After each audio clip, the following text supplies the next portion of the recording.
You're in the shower, the water's been running for 6 minutes, your eyes are open, but you're not here.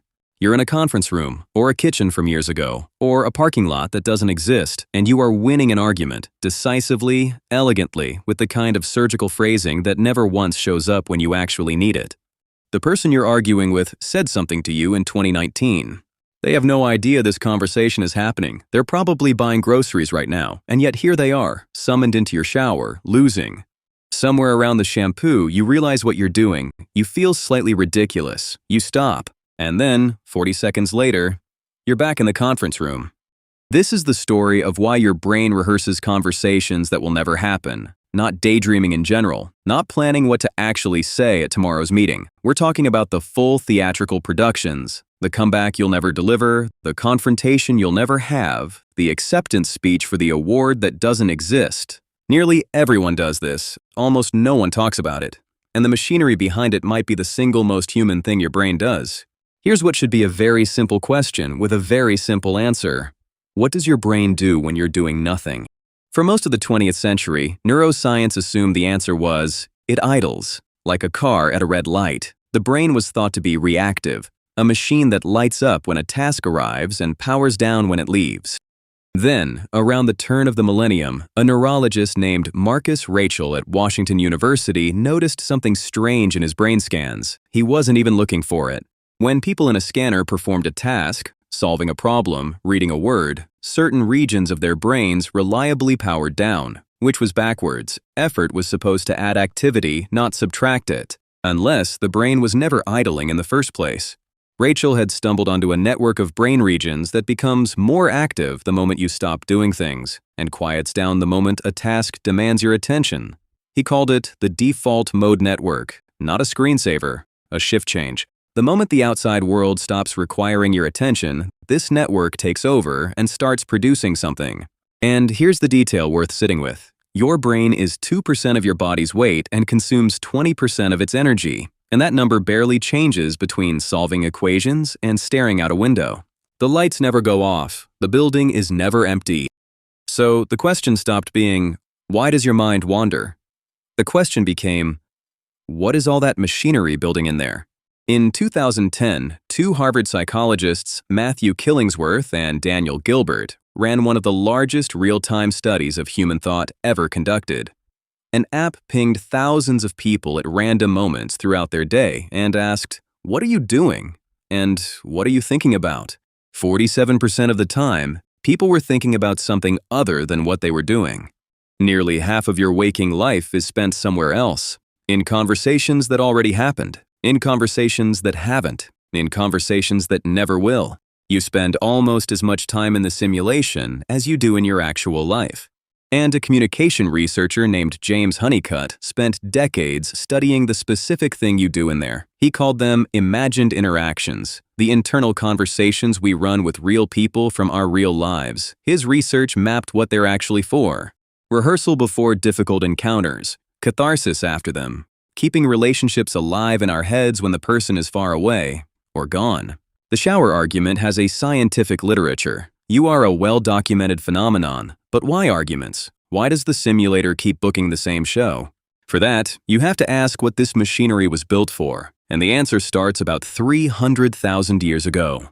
For nearly all of human history, your survival depended on one skill above almost everything else, navigating other people. The tribe was the environment, status, alliances, reputation, trust. Single social miscalculation, insulting the wrong person, misjudging an ally, could cost you food, protection, everything.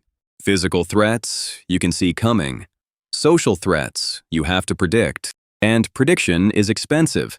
Every important conversation is a move in a game where the board is invisible and the other player's mind is hidden. So evolution found a workaround. Simulation. Run the encounter before it happens. Try the words. Watch the reaction. Fail. Privately, safely, for free. So that when the real moment comes, you've already been there. This is why your imagined scenarios are almost never about cliffs or predators. They're about people. The confrontation, the apology, the explanation, the speech. Your simulator was built for social chess, and it has been running opening moves your entire life. And it's not a metaphor. When researchers put people in scanners and ask them to imagine future events, the machinery that lights up is largely the same machinery used to remember the past. Memory and imagination are not two systems. They are one system pointed in two directions. Your brain builds the future out of spare parts from the past. That kitchen from years ago, that's a real set, redressed for tonight's performance. There are patients with damage to the hippocampus, the brain's memory structure, who can't vividly imagine tomorrow. Ask them to picture a future beach, and they describe fragments. No scene. Lose the past, and the future goes dark with it. Rehearsal works, by the way. Decades of research on mental practice, athletes visualizing free throws, surgeons rehearsing procedures, pilots running emergencies in their heads, shows that imagined repetition produces real, measurable improvement. Not as much as physical practice, but far more than nothing. Your brain treats a vividly imagined rep as a rep, which raises an uncomfortable question. If this is practice, why do you keep practicing conversations you know with complete certainty you will never have? The comeback to someone who wronged you years ago, the perfect exit speech at a job you already left. There's no upcoming performance, the show closed, and the rehearsals continue. Here's where it stops being about preparation and starts being about chemistry. Remember what dopamine actually is. Not the pleasure chemical, the prediction chemical, the chemical of reaching, of almost, of the gap between what you expect and what you get.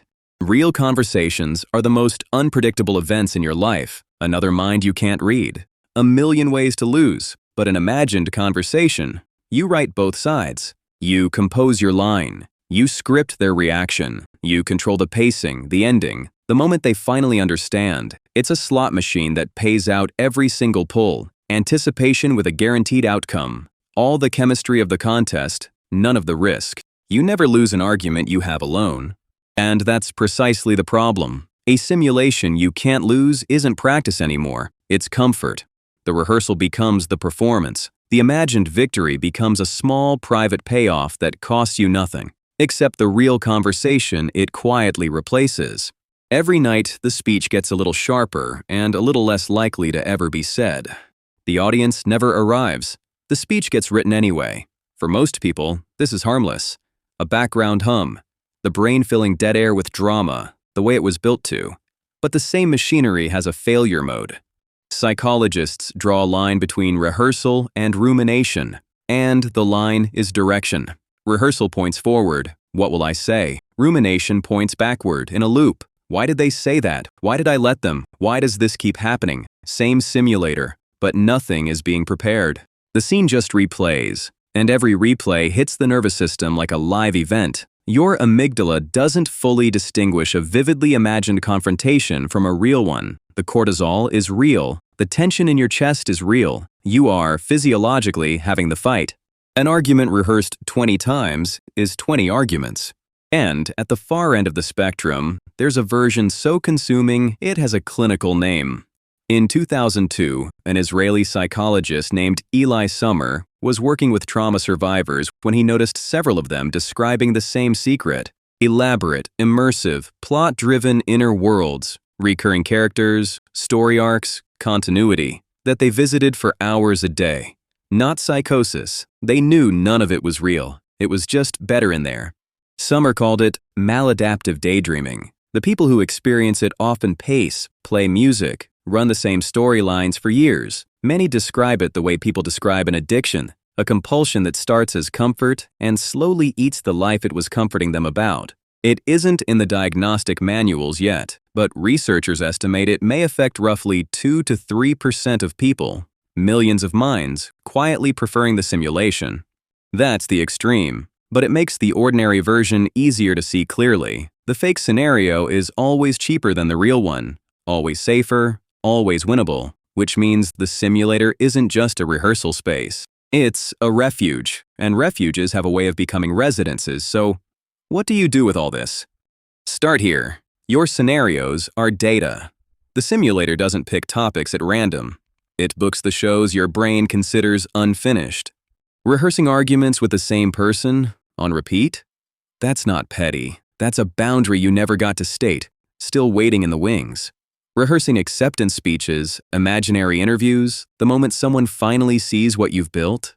That's not vanity. That's a hunger for recognition that your daily life isn't feeding. Rehearsing disasters, the diagnosis, the breakup, the layoff, that's your threat simulator running drills for the losses you're most afraid of, the same way it runs them in your dreams.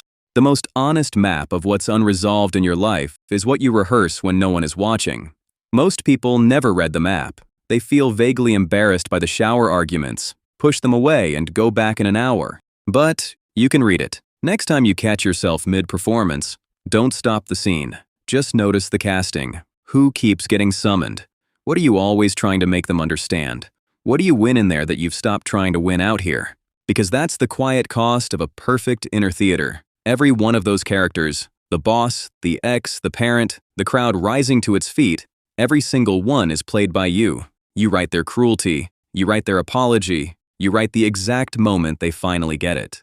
The real person has no idea. They never received a single word of it. They're out there right now, buying groceries, completely unaware that they lost to you, brilliantly, 100 times.